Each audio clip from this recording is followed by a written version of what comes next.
تک نماز روزے تک وہ طہارت کا تعلیم اس کو دے دیا جائے، تاکہ جو خاتون بیٹھا کر کے تعلیم دین مصطفیٰ دے سکے۔ آپ کو میں بتاتا چلوں، اگر تم بیوی کی تلاش کر رہے ہو تو بیوی کی شکل میں نسلوں کی ماں کو تلاش کرو، اگر تم بہو تلاش کر رہے ہو تو بہو کی شکل میں نسلوں کی ماں کو تلاش کرو، اور نسلوں کی ماں حسن کی بدولت نہیں مل سکتی، نسلوں کی ماں دولت کی بدولت نہیں مل سکتی، وہ نسلوں کی ماں آپ کو حسب و نسب کی بدولت نہیں ملے گی۔ اگر نسلوں کی ماں کا تلاش کرنا ہے تو دین کو ترجیح دینا ہوگا۔ برادران ملت اسلامیہ، آپ کو میں بتاتا چلوں کہ نبی اکرم صلی اللہ علیہ وسلم نے ارشاد فرمایا کہ تم دین کو ترجیح دو جب کسی خاتون کو پسند کرو۔ آج عالمی سطح پہ آپ دیکھیں گے قوم مسلم کی حالت ایجوکیشنل لیول پہ پڑھنے کا شکار ہوگا۔ گھر کے اندر بیوی آ گئی، مرد دن بھر کمانے میں اپنے آپ کو ملوث کیا ہوا، شام کو تھکا ہارا آئے گا، بیچارہ سو جاتا ہے، لیکن جب تک آپ کمانے کے لیے نکلا ہے تو بچوں کی ذمہ داری اٹھانے والی کون ہوتی ہے؟ وہ خاتون ہوتی ہے۔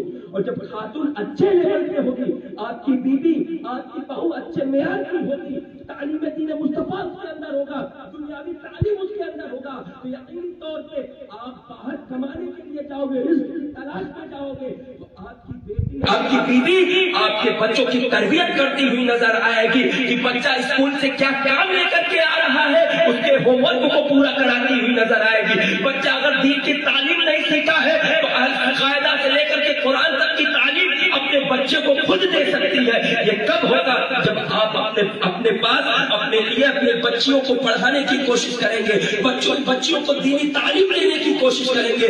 آج عالم یہ ہے کہ بچیوں کو تو کہہ دیا جاتا ہے کہ تمہیں کیا کرنا ہے، صرف چولہا ہی تو پھونکنا، پڑھ لکھ کر کے کرو گی کیا؟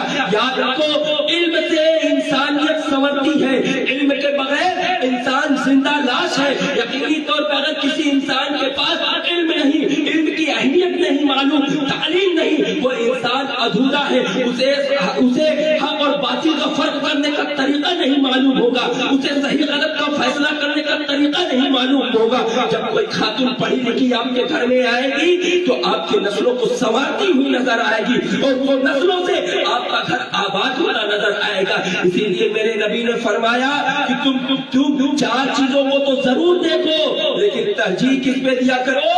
دین پر ترجیح دیا کرو۔ اسی لیے میرے نبی کے پیغامات ہیں، اسی لیے علم دین کا سیکھنا ہمارے دین کے اندر فرض قرار دیا گیا ہے۔ اس لیول کا دین آپ سیکھو، کم سے کم اپنے باپ کا جنازہ پڑھانے کی قوت رکھ سکو۔ یاد رکھو، آپ مولوی، حافظ یا قاری مفتی بنو یا نہ بنو، کم سے کم اس لیول کا اپنے اندر علم حاصل کر لو، کم سے کم آپ کی نماز کو صحیح طریقے سے ہو جائے، آپ کے باپ کا جنازہ آپ کے سامنے ہو تو یہ کہہ سکو ہاں واقعی میں نے اپنے باپ کا جنازہ پڑھا ہے، یہ واقعی ہمارے دل کو اطمینان و سکون ہے۔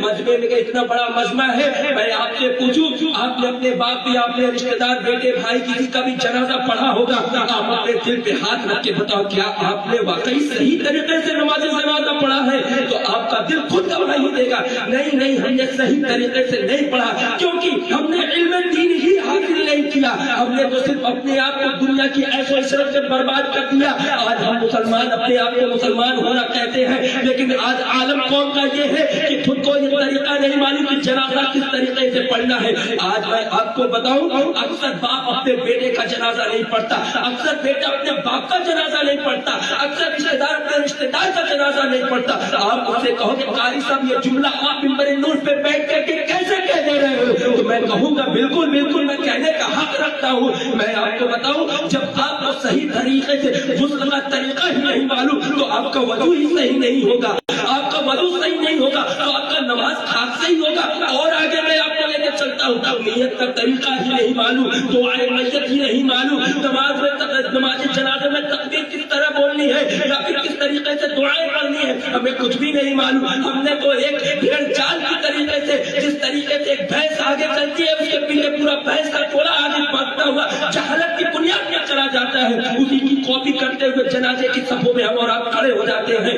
آج بیٹے کو خود نہیں پتا کہ میرے باپ کی میت میرے سامنے ہے، کہ مجھے کس طریقے سے اپنے باپ کی جنازے کو صحیح طریقے سے ادا کرنی ہے۔ بیٹے کو خود نہیں پتا، بھائی کو خود نہیں پتا کہ میرے بھائی کا جنازہ میرے سامنے ہے، مجھے صحیح طریقے سے نیت کا طریقہ نہیں معلوم، صحیح طریقے سے دعائیں میت نہیں معلوم، گویا کہ فارمیلٹی ایک لمبی صف لگ جایا کرتی ہے. یاد رکھیے یہ آپ اپنے ساتھ نقصان کر رہے ہو, کیونکہ میرے نبی نے فرمایا علم دین کا سیکھنا فرض ہے. گویا کہ آپ علم کی اہمیت تبھی سمجھ سکو گے جب آپ خود پڑھے لکھے ہوگے. لہذا آج کی یہ شب محفل نکاح ہے برادران ملت اسلامیہ, یہ آج کا یہ بابرکت موقع محفل نکاح ہے. اللہ نے قرآن کے اندر ارشاد فرمایا فَانكِحُوا مَا طَابَ لَكُم مِّنَ النِّسَاءِ, نکاح کرو ان عورتوں سے جو تمہیں پسند ہو. یقینی طور پہ پسندگی کا کس لیول کا کیا کرائٹیریا ہونا چاہیے, کیا پیرامیٹر ہونا چاہیے, اس کی وضاحت میرے نبی نے اپنے حدیث پاک میں کر کے یہ کہہ دیا کہ تم دین کو ترجیح دیا کرو. یقینی طور پہ آپ اپنے بچیوں کو کم سے کم اس دور کے اندر گریجویشن تک کی تعلیم دینے کی کوشش کریں, اور دینی اعتبار سے کم قرآن پاک کی اچھے انداز میں تلاوت, نماز کے طور و طریقے, ایک سچی نماز ہندی میں بھی آتی ہے, آپ لوگ اپنی بیٹیوں کو تعلیم دینے کی کوشش کریں. یاد رکھیے جب آپ اپنے بچوں کو کوالٹی والا بنائیں گے تب آپ اپنے بچوں کے لیے کوالٹی والا دماغ ڈھونڈ پاؤ گے. یاد رکھیے اگر آپ کی بیٹی پڑھی لکھی ہوگی تو پڑھا لکھا دماغ تبھی آپ تلاش پاؤ گے, ورنہ آج کے اس دور میں پڑھا لکھا انسان پڑھی لکھی بیوی تلاش کر رہا ہے. اور جس دنیا کے جن کے گھروں کی بیٹیاں بہو بیٹیاں پڑھی لکھی ہیں وہی پڑھی لکھی گھروں پہ جا رہی ہیں, ورنہ عالم یہ ہے کہ جہالت کی بنیاد پہ بیٹیاں کسی جاہل کے سپرد ہو جاتی ہیں, پھر وہ بچیوں کو تنگ کرنا شروع کر دیتا ہے. بچیوں کی بیوی کی اہمیت نہیں سمجھ پاتا کہ مجھے اپنی بیوی کو رکھنا کس طریقے سے ہے, بیوی کے ساتھ کس طریقے سے حسن سلوک کرنا ہے, اور یہی عالم ہوتا ہے کہ گھر کے اندر ٹوٹ پھوٹ پیدا ہو جایا کرتے ہیں. لہذا علم کو جانیے, شکشا کو اہمیت دیجیے, اپنے بچیوں کو پڑھانے کو لے کر کے ایک دم جاگرک رہیے. یاد رکھیے علم بہت بڑی چیز ہے. آج آپ کو مثال دینے کی ضرورت ہے. آج آپ بھی یہاں بیٹھ سکتے تھے, آپ بھی اسی کرسی پہ بیٹھ سکتے تھے, لیکن فرق اس نے کیا کہ آپ سامنے کرسی پہ بیٹھے ہو, ہم یہاں کرسی پہ بیٹھے. یہ فرق کیا تو علم نے فرق پیدا کیا, کیونکہ علم کی وجہ سے کسی انسان کی شخصیت بڑھ جایا کرتی ہے. لیکن آپ محفل پاک میں بیٹھے ہو, آپ کا رتبہ ہم سے زیادہ ہے. آپ کو میں کیسے بتاؤں, آپ کے اندر یہ سوال پیدا ہوگا کہ آپ نے ابھی تو کہا علم کی وجہ سے میں اوپر بیٹھا ہوں, لیکن نیچے آپ بیٹھے ہو, آپ کا رتبہ ہم سے زیادہ ہے. تو میں آپ کو بتانے کی کوشش کروں گا, کیونکہ میں ابھی نبی اکرم صلی اللہ علیہ وسلم کی نعت پڑھ رہا تھا, تو میں صحابی رسول حضرت حسان بن ثابت کی سنت کو زندہ کر رہا تھا. لیکن آپ نیچے بیٹھ کر کے صحابی کی سنت نہیں بلکہ تمام نبیوں کے سردار جناب احمد مصطفیٰ محمد مصطفیٰ صلی اللہ علیہ وسلم کی سنت کو زندہ کر رہے ہیں. گویا کہ ہم صحابہ کی سنت کو زندہ کر رہے ہیں. آپ نیچے بیٹھ کر کے سبحان اللہ الحمدللہ کی صدائیں بلند کر کے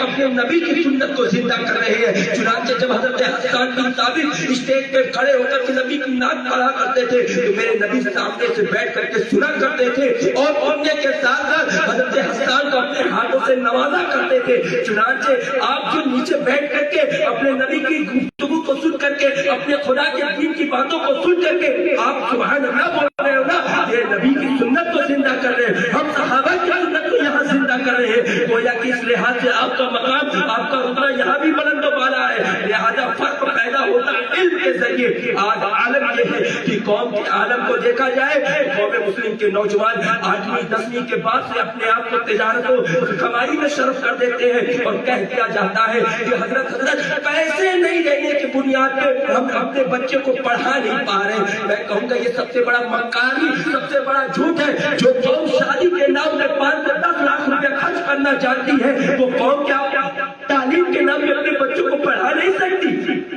جو قوم اپنی بیٹی کی شادی میں 10 لاکھ روپے خرچ کرنا چاہتی ہے, کیا وہ قوم اپنی بیٹی کی ایجوکیشن کے نام 1 سے 2 لاکھ روپے ہائر ایجوکیشن کے نام پہ خرچ نہیں کر سکتی؟ بالکل کر سکتی ہے. اور اس دور کے اندر اگر کوئی یہ کہے کہ پیسے نہ ہونے کی بنیاد پہ ہم اپنے بچوں کو نہیں پڑھا سکتے, یہ اس دور کا سب سے بڑا جھوٹ ہے.